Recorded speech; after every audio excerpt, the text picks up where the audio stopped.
1947 کا سال تاریخ کا وہ موڑ تھا جس نے صرف ایک ملک نہیں ایک قوم کی تقدیر بدل دی۔ آج بھی جب ہم پارٹیشن کا ذکر کرتے ہیں تو آنکھوں کے سامنے خون سے بھرے مناظر آ جاتے ہیں، لوگوں کا قتل عام، لاریوں میں لاشیں اور عورتوں کی چیخیں۔ مگر سب سے اہم سوال یہ ہے کہ پارٹیشن آخر ہوا کیوں؟ کیا یہ صرف برٹش کی ڈیوائڈ اینڈ رول پالیسی تھی، یا یہ محمد علی جناح کا ضدی فیصلہ تھا، یا پھر یہ تقسیم ضروری تھی ایک ایسے نظام کے خلاف جو مسلمز کے مذہبی، سیاسی اور ثقافتی حقوق کو کبھی نہیں مانتا تھا؟ تاریخی طور پر برٹش ایسٹ انڈیا کمپنی نے 1857 کے بعد ہندوستان پر مکمل کنٹرول حاصل کر لیا۔ 1857 کی جنگ آزادی میں ہندوؤں اور مسلمز نے مل کر انگریزوں کے خلاف لڑائی کی، مگر اس کے بعد برٹش نے سمجھ لیا کہ ان دونوں قوموں کو الگ الگ رکھنا ہی ان کی حکومت کے لیے بہتری کا سبب بنے گا۔ اس لیے انہوں نے ڈیوائڈ اینڈ رول کا نظام شروع کیا۔ ہندوؤں کو ان کی تعداد کی وجہ سے زیادہ افراد اور ریسورسز میں رعایت ملتی گئی، جبکہ مسلمز کو پیچھے دھکیل دیا گیا۔ سر سید احمد خان نے اسی وجہ سے مسلمز کو ایجوکیشن اور پولیٹیکل اویئرنیس کی طرف لانے کی کوشش کی، کیونکہ وہ سمجھ چکے تھے کہ بنا تعلیم اور سیاسی شعور کے مسلمز ہمیشہ ہندوؤں اور برٹش کے درمیان پس کر رہ جائیں گے۔ کانگریس کا آغاز 1885 میں ہوا، لیکن چند ہی سالوں میں یہ ثابت ہو گیا کہ یہ پارٹی اصل میں ہندو میجورٹی کے مسائل کو سامنے لاتی ہے۔ 1906 میں مسلم لیگ کا بنا لینا بھی اسی سوچ کا ہی نتیجہ تھا۔ مسلمز چاہتے تھے کہ ان کی الگ پہچان کو تسلیم کیا جائے، ان کو سیاسی اور مذہبی آزادی دی جائے اور ان کی آواز کو سنا جائے۔ مگر کانگریس کے لیڈرز، خاص طور پر گاندھی اور نہرو، ایک ایسے ہندوستان کا تصور کرتے تھے جہاں ہندو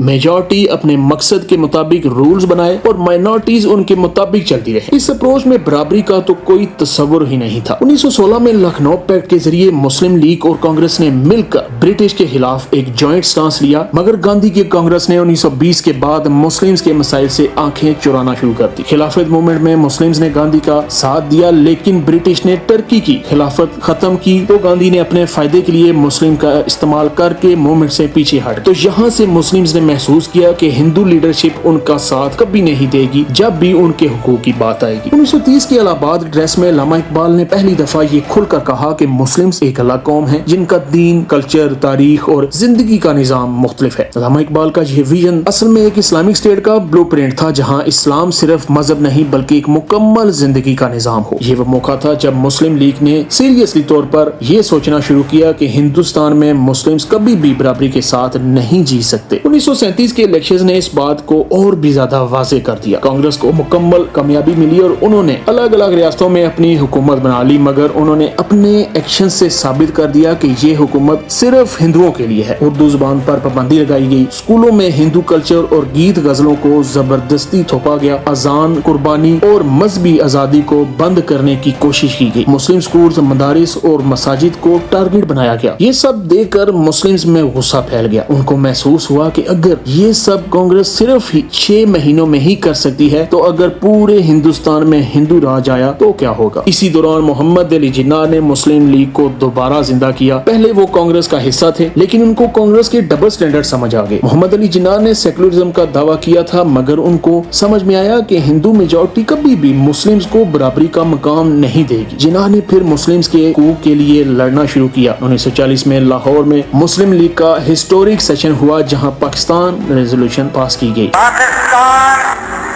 حاصل کرنے کے لیے ہم نے بہت قربانی کی ہے۔ ریزولوشن میں کہا گیا کہ مسلمز ایک اللہ قوم ہے اور انہیں ایک الگ ہوم لینڈ دیا جائے جہاں وہ اپنی زندگی اسلام کے اصولوں کے عین مطابق گزار سکے۔ کانگریس اور ہندو میڈیا نے اسے کمیونل اور فسادی فیصلہ کہا، مگر اصل میں یہ فیصلہ ان سارے ظلموں کے خلاف تھا جو مسلم مائنورٹیز پر کیے جا رہے تھے۔ ہندو لیڈرشپ نے ہر موقع پر مسلمز کے حقوق کا مذاق اڑایا۔ گاندھی کا دوہرا معیار تھا، ایک طرف تو وہ رام رجیا کی بات کرتے، دوسری طرف ان کی خاموشی ہندو ایکسٹریمزم کے لیے لائسنس بن گئی۔ نہرو نے کبھی مسلمز کے پولیٹیکل رائٹس کو ایکسپٹ ہی نہیں کیا۔ RSS جیسی ایکسٹریمسٹ گروپس اوپنلی مسلم ہیٹ کو پروموٹ کرتے رہے اور کانگریس انہیں سائلنٹ سپورٹ دیتی رہی۔ 1946 کے الیکشنز میں مسلم لیگ نے اوورویلمنگ میجورٹی جیتی۔ محمد علی جناح نے ثابت کر دیا کہ وہ مسلم لیگ کے لیڈر ہی نہیں بلکہ مسلمز کے مکمل مینڈیٹ کا نمائندہ بھی ہیں۔ برٹش بھی یہ سمجھ چکے تھے کہ اب